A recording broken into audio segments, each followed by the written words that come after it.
Okay, so today we're going to start our new unit on the hydrosphere. And hydro means water.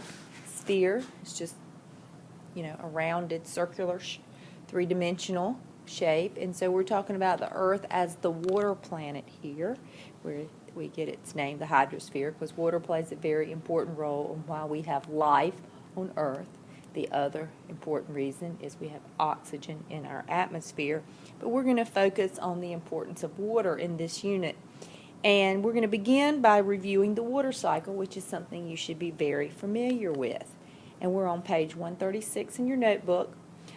This outline that you have is most all of your notes for the entire quarter. We'll spend the whole 39 weeks on water. So please, please, please keep this paper clipped in your notebook. You don't want to have to download it and start over. I will collect this, and it will be a classwork grade, which is that 60% category. So this should be an easy 100 for everyone just to keep up each day. When we think about water, we have to remember there is no new water on the earth. The water that you are drinking and showering in and cooking with and washing your face with and all the many things we use water for is the same water that has been used since the earth began 4.5 billion years ago. So water is the ultimate recycled product. And the way nature recycles water is through the water cycle. And these natural processes of evaporation, condensation, transpiration renew and purify water. Water falls from the clouds as precipitation, and we know there are various forms of precipitation: rain, snow, sleet, and ice. And we're going to pause here, and I'm going to show you a little clip.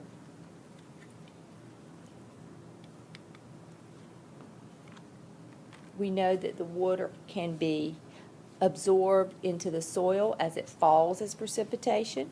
It gets stored underground. It's what we call groundwater. As it falls on the earth, it can run off.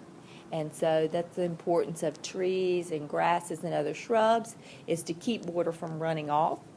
But when you have clear areas, it does. When you have a lot of pavement, water will run off very easily.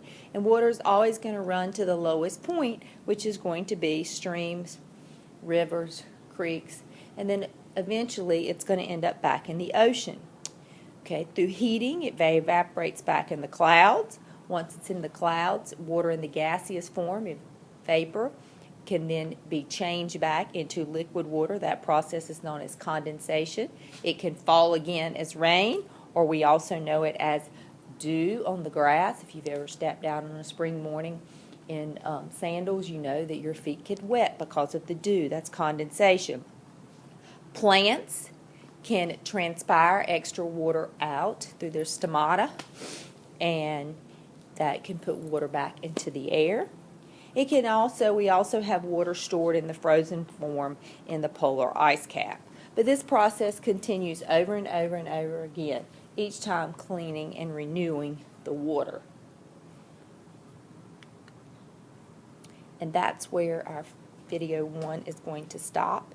And next week we will begin looking at these properties of water.